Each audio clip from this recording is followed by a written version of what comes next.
Hi guys. कभी भी दो चीज़ों को व्यर्थ ना जाने दे दोस्तों। एक अन्न के कण को और दूसरे खुशी के क्षण को। स्वागत है दोस्तों सभी को विजय फौजी ब्लॉग 17 के यूट्यूब चैनल में। कर्म की गठरी लाद के जग में फिरे इंसान, जैसा करे वैसा भरे, विधि का यही विधान। कर्म करे किस्मत बने, जीवन का ये मर्म। प्राणी तेरे भाग्य में, तेरा अपना कर्म। किसी के साथ गलत करके अपनी बारी का इंतज़ार ज़रूर करना। जैसे बछड़ा 100 गायों में भी अपनी माँ को ढूंढ लेता है, ठीक उसी प्रकार आज नहीं तो कल कर्म अपने कर्ता को ढूंढ ही लेता है दोस्तों। एक बहुत ही प्यारी सूफी कहानी है। एक चोर रात के समय किसी मकान के खिड़की के द्वारा भीतर जाने लगा।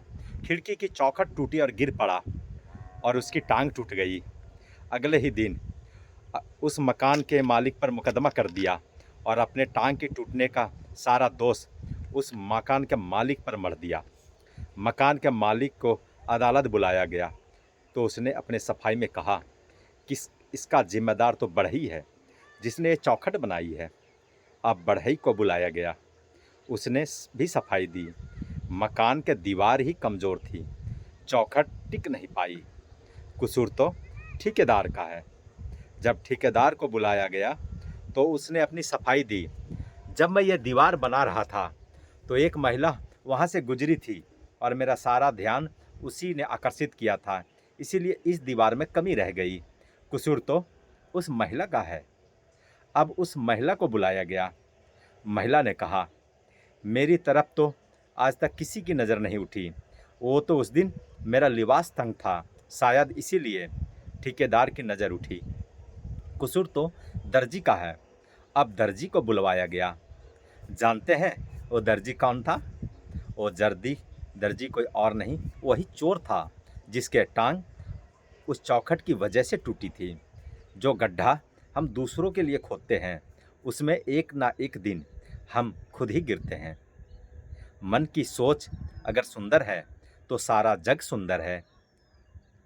चेहरे की चमक और घर की ऊंचाइयों पर कभी मत जाना। जिस घर में बुजुर्ग मुस्कुराते मिले तो समझ जाना अमीरों का आशियाना है। मानव कितने भी प्रयत्न कर ले, अंधेरे में छाये और बुढ़ापे में काया और अंत में माया किसी का साथ नहीं देता। दोस्तों, ईश्वर ने कान दो और मुख एक बनाया है जो इशारा करता है सुनो ज़्यादा और कहो कम। जब आप बात करते हैं तो आप केवल वही दोहराते हैं जो आप पहले से जानते हैं, लेकिन आप जब सुनते हैं तो आप कुछ नया सीखते हैं। इन बातों पर ज़रूर गौर करना। समझदार और बेवकूफ़ दोनों में कुछ ना कुछ कमियां ज़रूर होती है, पर समझदार लोग अपनी कमियां खुद देखते हैं और बेवकूफ़ की कमियां दुनिया देखती है। दोस्तों, किसी को भी नसीहत दो तो अकेले में दो, वो संवर जाएगा। सबके बीच नसीहत दी तो वो और बिगड़ जाएगा। अगर कोई तुमसे नाराज़ है और उसे इस बात का गुरूर है कि तुम उसे मना लोगे तो उसका गुरूर कभी टूटने मत देना। आप होशियार हैं ये अच्छी बात है, पर किसी को मूर्ख ना समझे ये और भी अच्छी बात है। मजाक और पैसा काफ़ी सोच समझकर उड़ाया करो। इतना मगरूर ना बन। मुझे वक्त कहते हैं, मैंने कई बादशाहों को दरबान बनाया है। दो चीज़ों को कभी व्यर्थ ना जाने दें, अन्न के कण को और आनंद के क्षण को। हंसिए, जी भर के हंसिए। केवल भाग्यशाली लोग ही हंस पाते हैं। हंसी तो परमात्मा का वरदान है। हंसी एक आनंद है, एक उत्सव है। उदास होकर कोई भी कार्य ना करें। उदासी तो मन का रोग है, उसे चिकित्सा की आवश्यकता है ना दोस्तों? धीरे धीरे जैसे जैसे आपके जीवन में हंसी की किरणें फैलने लगेगी, आप ये देखकर चकित हो जाएंगे कि सृष्टि में कितना कुछ है हंसने के लिए।